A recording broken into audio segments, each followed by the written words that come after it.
Nathan wiped his eyes and focused on the dark road ahead. The long drive through the countryside was taking its toll, but he had to reach his sister's house before sunrise. His phone buzzed, no signal. Typical.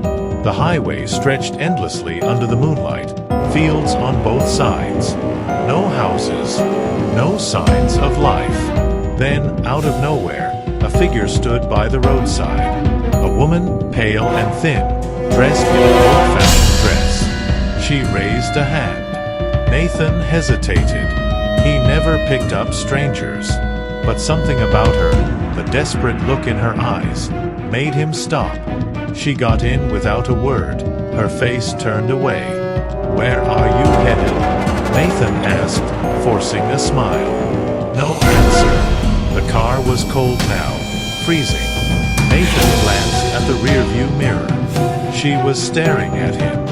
"Miss, are you okay?" Still silence. Then, in a low, brittle voice, "He is watching." Nathan's heart pounded. Boom! She pointed outside, to the empty road. And then, from the darkness, a shadow moved. Nathan's grip tightened on the steering wheel. The woman's words echoed in his head. "He is watching." His eyes darted to the rearview mirror. She was still staring, her pupils dilated, breath shallow. Outside, the fog thickened, swirling unnaturally like it had a mind of its own. Then, movement. A figure emerged from the mist, keeping pace with the car. Nathan's stomach twisted. It was tall, impossibly thin, and faceless, its long limbs barely making a sound as they touched the asphalt. Nathan's breath hitched. How was it keeping up with the car? The woman shivered violently. "Don't stop. Don't slow down." Nathan pressed the gas pedal, his heartbeat hammering in his ears. The speedometer climbed, 50, 60, 70 miles per hour. But when he looked again, the figure was closer. A loud thump on the roof. Nathan's blood turned to ice. His hands trembled as he struggled to keep control. Another thump, like something crawling. Then the whisper. A deep, raspy voice slithered through the car. The woman's lips moved. "She took my place. Now it's your turn." The woman suddenly grabbed his arm. "He wants a passenger."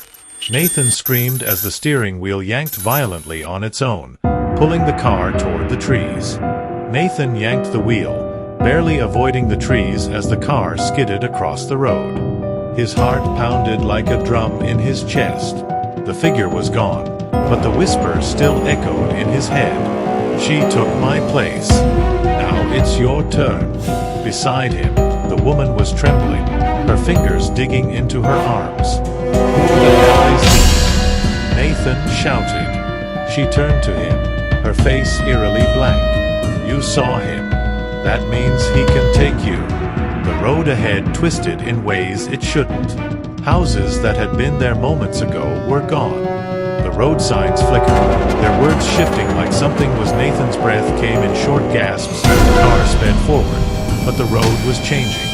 The familiar highway was gone. No signs, no landmarks, just an endless, twisting stretch of pavement that led nowhere.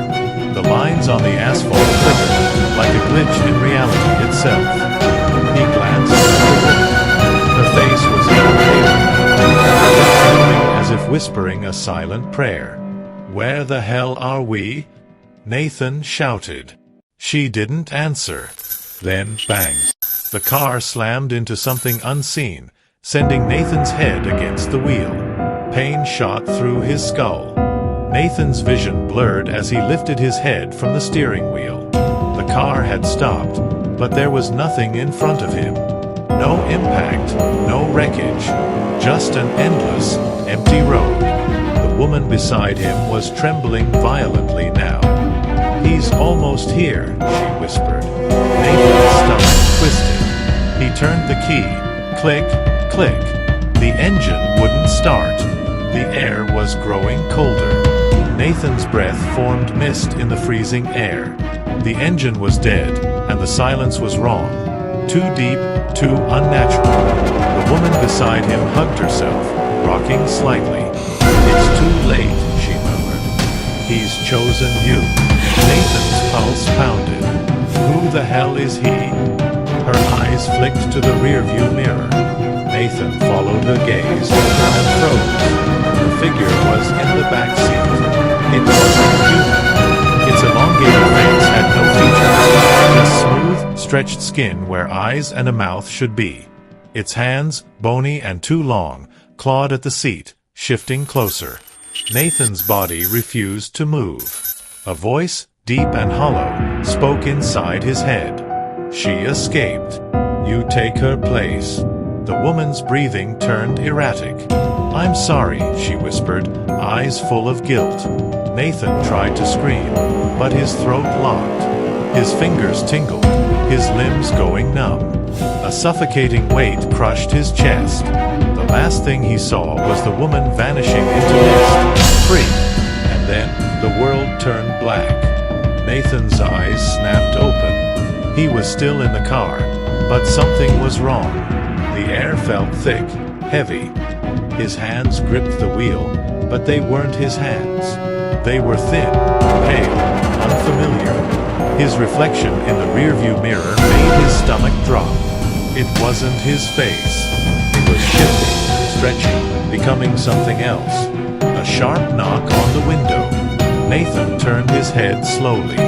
Outside, on the side of the endless road, stood a man, a traveler, just like he had been. A terrifying realization into him. The figure had been someone before. Someone trapped. Someone who had to find a replacement. The car door unlocked on its own. The man outside hesitated, then reached for the handle. Nathan tried to scream, to warn him, to tell him to run. But no sound came from his lips, only a hollow whisper. He is watching.